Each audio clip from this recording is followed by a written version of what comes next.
Kasako Media, tunaangazia maisha, tunaandika kesho.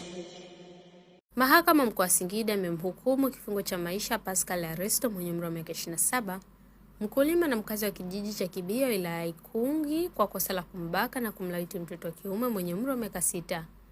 Mshtakiwa alitenda kosa hilo mnamo Agosti 22, 2025 katika kijiji cha Wibia kata Ihanja, ambaye ni mwanafunzi wa darasa la awali katika shule ya msingi Wibia.